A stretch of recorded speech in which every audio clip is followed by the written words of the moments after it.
My name is Andrew. I'm 33 years old, and I've been living in Idaho for the last 3 years, for transparency's sake.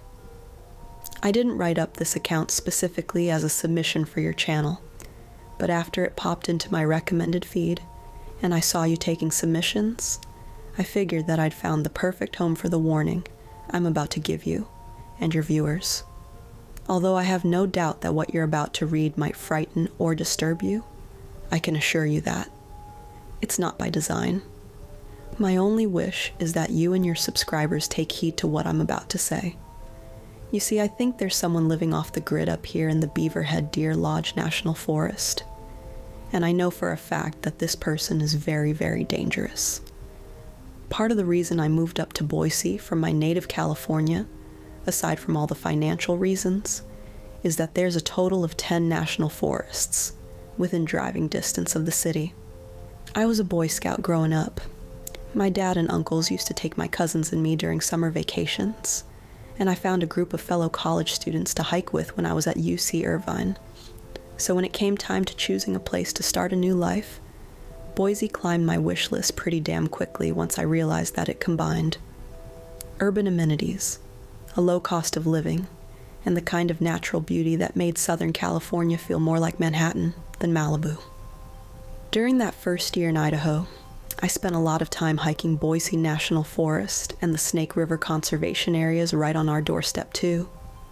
But then as time went by, I started to travel a little further afield with each trip just to get a feel for all the different forests in the region. I drove over to Sawtooth one time, one of the Payette for a weekend, then went as far as Bitterroot, Salmon Chalet, and then eventually Beaverhead Deer Lodge. I made multiple trips to each of the previously mentioned marks. I mean, you don't truly get to know a place after just 1 or 2 hikes, but I only ever made 1 trip to Beaverhead. And if I ever do get over my fear of the place, you can bet your star I'm staying the hell away from the hills between Maverick and Stewart Mountains. And if you value your life, so should you. Now, in the southern portion of Beaverhead Forest lies the valley between Maverick and Stewart Mountains. At its westernmost point, where 2 creeks meet, the valley is open and treeless. But then travel further east and the trails taper off into what I can only describe as a capillary system of narrow trails. It kind of reminded me of one of those. Old hedge mazes like the kind from The Shining, just on a much bigger scale. All the trails look pretty much identical, with wide open grass trails and pine-covered hills obscuring your view on either side. You can't really get lost these days, not if you're armed with the correct skills and equipment. But if there was ever a place I felt slightly disoriented, and the lay of the land, it was there. You'd make a couple of turns, think that you were back on the main strip again, and then boom, the trail would narrow off, and you'd find yourself at the dead end. I guess to a less experienced hiker that might have been a cause for concern, but for me it was almost nostalgic.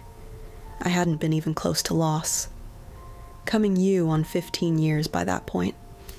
So for me, there was something almost thrilling about it. It's been years since I felt that same sense of adventure while out on a hike.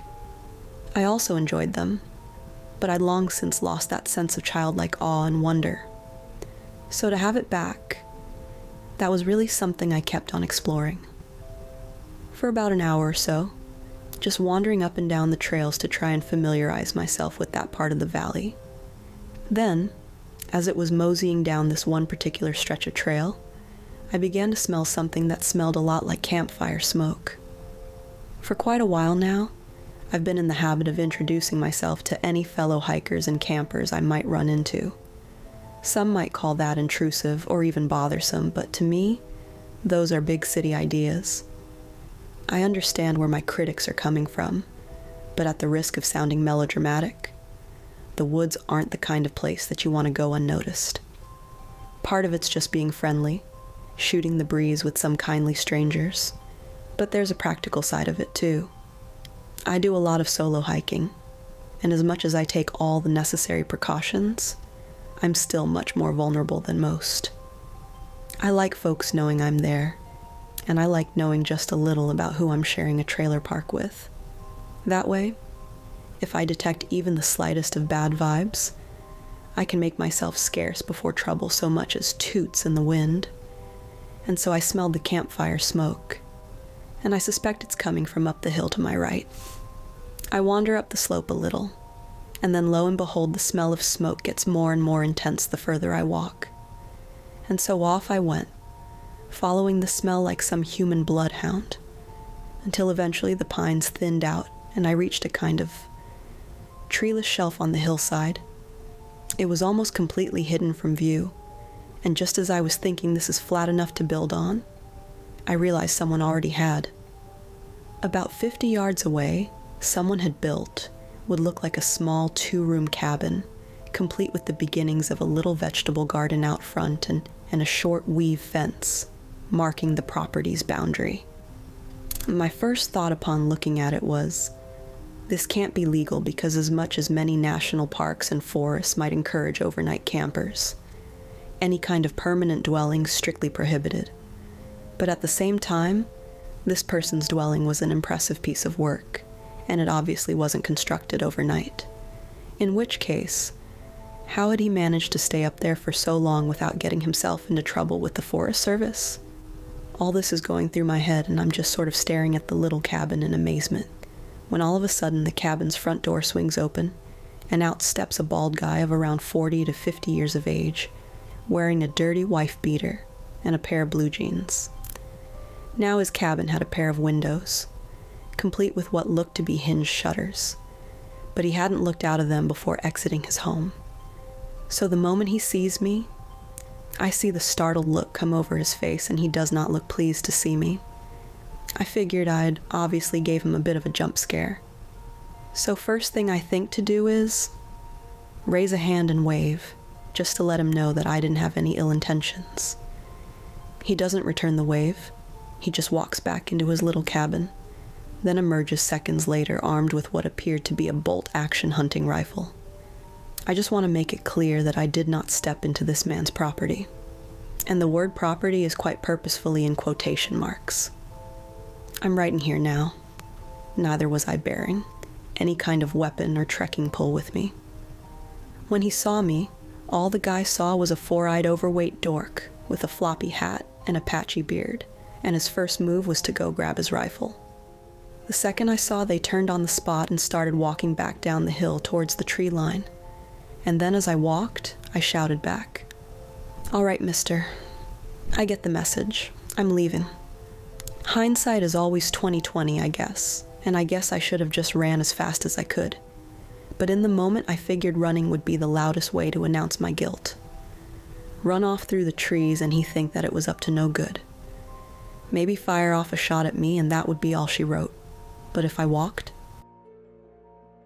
Hands in the air and not going for my own weapon and just trying to de-escalate, then maybe everything would just be fine. I was armed by the time, by the way. Nothing too big, just a handgun in case of bears and whatnot. But then the last thing I wanted to do was potentially start a gunfight in the middle of the woods, if I pulled out my weapon. That constituted a serious escalation, and the more this guy believed that he was in control, the less likely he was probably to shoot me. Or rather, that's what I mistakenly believed at the time. I remember giving it a second round of, "I'm going okay. I don't want any trouble." And in reply, all I heard was, "You stay right where you are." Have you seen those new Doom movies? There's a thing in it, something they call the voice. It's like a magical power, and you speak and people will obey whether they want to or not. And I'm telling you, it was like that guy had the voice. He spoke, and suddenly my feet were in cement blocks. I wanted to keep walking. Hell, I just wanted to run the second I saw his rifle. But whatever kept him feeling in control and his fingers off the trigger felt like my best course of action in the moment. I also literally cannot overemphasize how little I wanted to shoot this guy and turn a relaxing afternoon's hike into one of the single darkest chapters of my entire life. So he tells me to stop, but I obviously want to face the guy as I'm talking to him, so I start to turn around. Big mistake. The guy raises his rifle, works the bolt to force a round into the chamber, and then points it at me so aggressively that I could practically feel it. He was ready to fire by that point. Like, that life was in serious danger. But all that was going through my head as I had my arms way up, and there was like, please don't pee your pants. Please don't pee your pants. I didn't. And before you all go thinking, haha, what a baby. I cannot overstate how fast your mind works in those sort of situations. I was so scared. Felt like I could taste the air. My arms and legs felt like they were encased in concrete, and I was sweating in places I didn't know that you could sweat from. So having all those irrational thoughts like that, not running when I had the chance, it all seems like part and parcel of all that raw, primal fear that I was feeling in the moment. Like I said, I started turning to face him, but he wrapped his rifle and then started yelling things like, "Did I tell you to move? Did I move another muscle and watch what happens?" All I could think to say was all the same stuff I repeated already. Stuff about me wanting to leave, about how I just stumbled across this place and was nothing more than just curious. He looked me up and down for a second, then asked me if I was from the government. I told him no, that it was just a hiker, and in an attempt to reinforce that I wasn't some kind of Fed, I told him I worked for a financial firm back in Boise, which was the truth. I told him the name of the place, my position, and then added that he could call them right then and there if he didn't believe me, because the office was open on weekends. I only told him all that because he quite clearly had a problem with cops or rangers, and probably just about anyone in a position of authority. That, and once they got talking, I found it unusually difficult to stop. I was still talking when he told me to shut up, and then after a few seconds of what looked like thinking, he asked me a question that had me once again questioning whether I was about to pee my pants or not. The guy lowered his rifle just a little, which was kind of reassuring, but not by much. And then he asked me, "You believe in God?" Make no mistake, I am not prejudiced against religious types. I had a very Baptist grandmother who volunteered with the church until just months before she passed, and she was just about as saintly of a person as it's possible to meet. Any other context that question would have provoked anything except an honest answer. But in light of the rifle I had pointed at my stomach, I presume it gave the question a hell of a lot of weight. On another day, I might have just spoken my mind and told him I considered myself something of an agnostic. I feel like there's something going on in terms of creation and evolution, whatever you want to call it. I just don't think we can so easily put a label like God on it and imagine him up there as this big old friendly white guy with a beard of clouds and sunny demeanor. With them having considered my position, I decided honesty almost certainly wasn't the best policy, so instead of the truth, I lied, and I told him, sure, I believe in God. I thought that might have gotten me out of the woods, purely metaphorically, of course, but then he asked me, which God? My gut told me that saying anything apart from Protestant Christian would have probably been bad news for me, and so I went with my instinct and told him that I was Baptist, just like my grandma. When I saw him give me this little nod of approval, I felt so relieved that my knees almost buckled, but unfortunately, the guy wasn't through with me just yet. Starting and stopping as he tried to find the right words, he began to explain how only 2 people in the world knew that he was up there, and he couldn't tolerate 1/3. I think he must have seen the terror in my face because he went on to explain that he didn't actually want to shoot me. I guess he intended that to be reassuring, but somehow it was not. And that's the point where things turn back to why he'd asked me if I believed in God. He needed to know that I believed in something so he could make me swear on my life that I wouldn't tell anyone I'd seen him. Right away I told him, I swear to God I won't tell anyone I saw you. And I did it so promptly because I very naively believed that he might actually let me walk away. But just the words alone weren't good enough for him. Holding the rifle at his hip now, the guy points it at me just a little more directly, and then tells me to get on my knees. All I remember is saying please, but all that did was make him raise the gun all the way up so he could aim down the sights at me. He then repeated himself and told me to get on my knees, and from that moment I was convinced that I was going to die, and I'm honestly not sure if I dropped to my knees deliberately, or simply because they just gave out altogether. I thought that any second I'd simply go from being wide awake and terrified to just darkness. He'd blow my brains out with a single shot of that rifle when it had switched me off like a light. You know, I literally remember thinking to myself, at least it will be quick. But then, instead of pulling the trigger, he spoke again. The guy told me to swear again to God, that I'd never tell another living soul that I'd seen him, or where he was living, or what we talked about. So I did. I put my hands together like I was praying, but I didn't dare close my eyes. Then I swore out loud that never in a million years would I ever tell another of God's creations about anything that had occurred that day. I don't think I said it quite like that, but you get the idea. When it was done, he just said, again louder, and I did what I was told. Then once again, once I was finished, he starts yelling something like, swear on your family. Tell him to strike you down dead if you breathe a word to anybody. I wasn't in a position to refuse him, and as much as I probably could have lunged for his rifle or something, I'm also not an idiot, so I didn't even consider that an option at the time.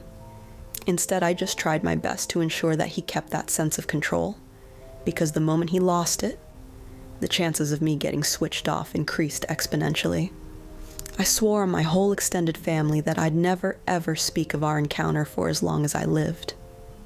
I told him, and God and anything else listening for that matter, that I would happily bury my loved ones if I broke my record and bond. And not just that, but I'd happily followed them to hell afterwards if I ever breathed the word of our encounter. I said just about anything and everything that came to mind, but once I really thought about my mom and dad, and how devastated they'd be to hear about my body being found up there in that hill, that's when I felt myself starting to well up. I guess that's what really satisfied him in the end, seeing me get sort of emotional like that.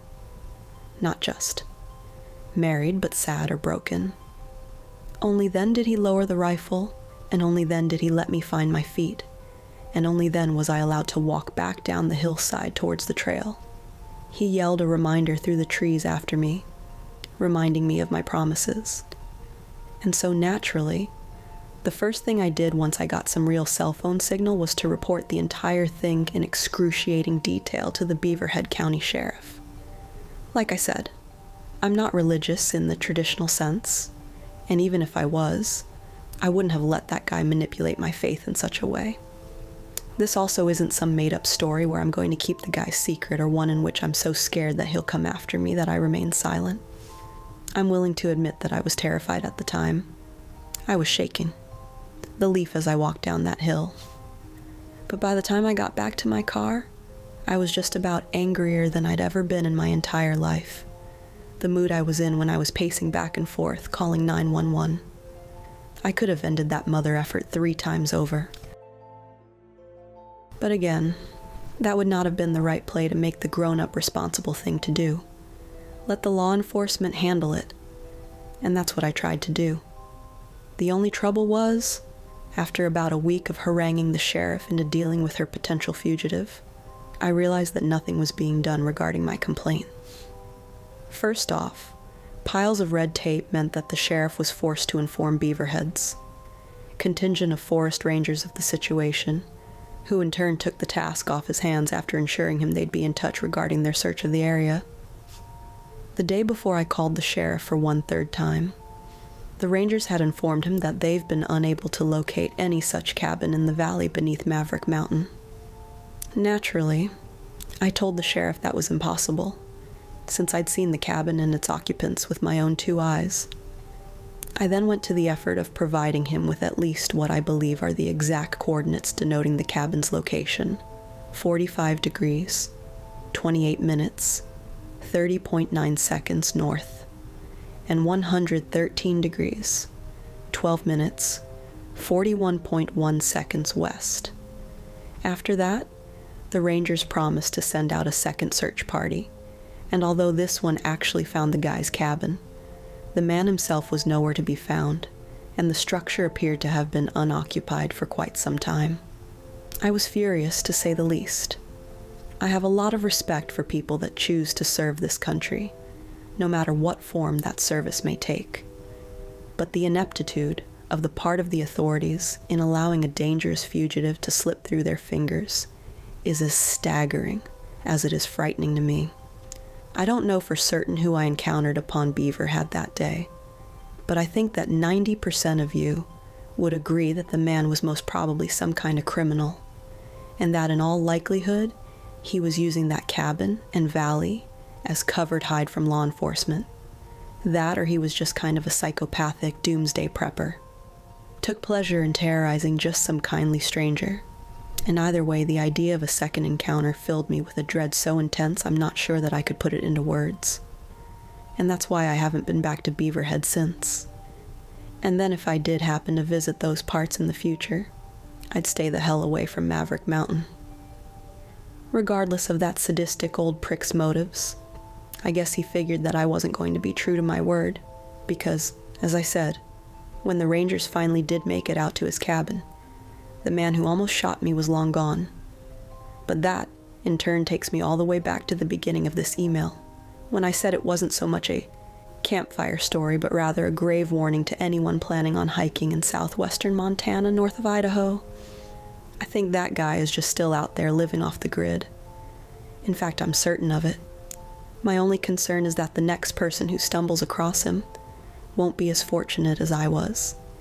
And rather than just being asked, "Do you believe in God?" I'm scared they'll be sent to meet him